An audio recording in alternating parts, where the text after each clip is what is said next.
Nah, hadirin berbahagia, orang bisa berbohong dengan ingkar janji, dengan khianat, dengan macam-macam itu, tapi bagi seorang muslim pantang sekali untuk berbohong. Itu harus dimulai sejak mahasiswa. Ujian tidak boleh nyontek. Jangan lihat catatan. Kalau 144 SKS Anda lulus dari sarjana, 44 SKS hasil contekan. Nanti sarjananya juga sebagian tidak halal. Kalau dia mendaftar kerja dengan ijazahnya yang sebagian tidak halal itu, maka gaji yang dia terima tiap bulan juga sebagian tidak halal. Dan itu sampai pensiun. Baik berhenti saja kerja, kuliah lagi, 44 SKS lagi. Karena tidak akan pernah berhenti, modal haram menghasilkan yang haram terus-terus begitu. Satu saat datanglah sepasang orang tua dengan anaknya ke rumah. Anak ini sudah berkarir. Saya tidak usah sebutkan karirnya, tapi yang jelas dia ASN, aparatur sipir, pokoknya pegawai negeri lah. Apa masalahnya? Anaknya minta berhenti, bapaknya nggak mau. Saya sudah modali banyak, engkau jadi pegawai kok minta berhenti. Lalu datang ke rumah saya, minta dihakimi mana yang benar. Lalu saya tanya anaknya, kenapa minta berhenti? Dulu saya masuk kerja ini hasil sogokan, bapak saya nyogok.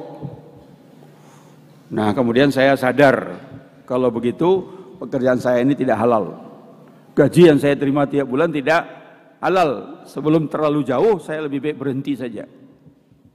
Bapaknya bilang nggak bisa, modal belum kembali. Nah, tapi saya benarkan anaknya. Ini anak yang baik, dia cepat sadar. Kalau enggak dia makan yang haram terus. Kenapa? Karena dia mendapatkan pekerjaan itu dengan membayar, dengan menyogok. Berarti modalnya tidak halal. Tuh mahasiswa sebelum terlanjur, ulang lagi aja beberapa SKS. Pekerjaan semua harus dengan jujur dilatih. Bangsa Indonesia ini bangsa yang cerdas, saya percaya.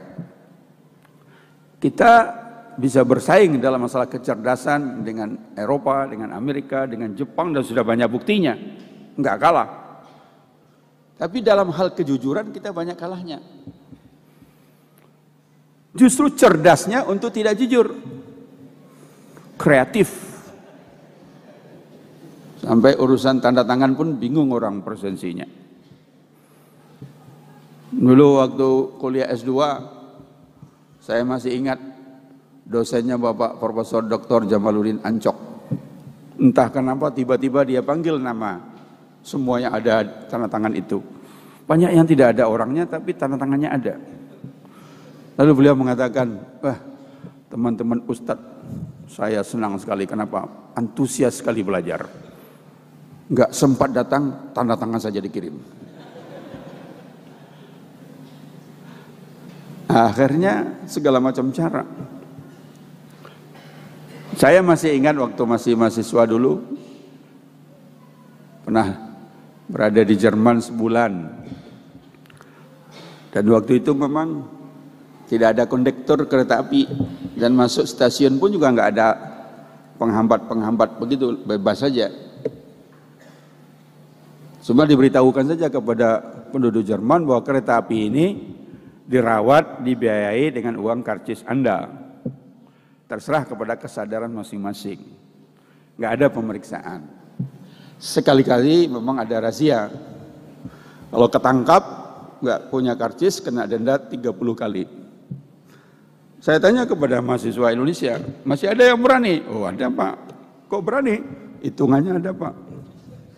Gimana hitungannya? Tiap hari kita kan naik kereta api, pergi 2 kali, pulang 2 kali, berarti 4. Seminggu 5 kali 4, 20. Sebulan 80 kali. Nah kalau ketangkap 1 kali dalam sebulan, masih untung 50. itu cerdasnya itu orang Indonesia. Matematiknya jalan. Apalagi sekali 3 bulan belum tentu kena razia. Menghebat. Itu di Jerman. Apa di Arab ada juga. Teman-teman kuliah saya dulu, rupanya pihak sekolah udah tahu. Kalau tanda tangan bisa titip. Akhirnya setiap mahasiswa diberi nomor urut 1 sampai 40. Mejanya dikasih nomor, harus duduk di tempat masing-masing. Tiap jam pengawas masuk, melihat. Kalau ada meja yang kosong dicatat, yang kosong berarti tidak hadir. Sanksinya apa? Dipotong beasiswanya. Itu yang paling ditakuti oleh anak Indonesia. Kalau dosa tidak takut, tapi kalau potong uangnya takut. Tapi adakah jalan keluar? Ada. Apa jalan keluarnya? Malam-malam datang ke kampus, mejanya dikeluarkan, dipindahkan ke gudang, terus disusun kembali. Besok pengawas datang, nggak ada meja yang kosong, aman. 3 hari, seminggu juga aman, asal tidak ada yang melaporkan. Kreatif untuk berbohong. Nah, harusnya kecerdasan, kreativitas itu untuk jujur. Bahkan dulu ada seorang penceramah bertanya, kalau kita mencari pegawai, yang kita inginkan pegawai yang pinter dan jujur. Tapi yang dapat satu pinter tapi tidak jujur. Yang satu jujur tapi tidak pinter. Pilih yang mana? Pilih jujur tapi tidak pinter. Atau pilih pinter tapi tidak jujur. Dua-duanya tidak ideal. Bapak tadi memilih yang jujur walaupun tidak pintar. Kenapa? Mudah-mudahan kejujurannya mendatangkan berkah. Allah yang menolong. Karena dia jujur, Allah menolong. Bisa mendatangkan berkah walaupun dia kurang pintar. Bahkan Bung Hatta dulu mengatakan, kalau kurang pintar, bisa diatasi dengan belajar lagi. Kalau kurang cakap, biasa diatasi dengan pengalaman. Tapi kalau kurang jujur, susah memperbaikinya. Itu Bung Hatta. Sejak dulu sudah dirasakan oleh Bung Hatta. Apalagi sekarang. Hadirin berbahagia, marilah kita menghimbau kepada diri kita masing-masing untuk selalu jujur. Karena kembali kepada hadis Rasulullah SAW, tidak mungkin seorang mukmin sekaligus juga mempunyai sifat pembohong. Billahi taufik wal hidayah. Wassalamualaikum warahmatullahi wabarakatuh.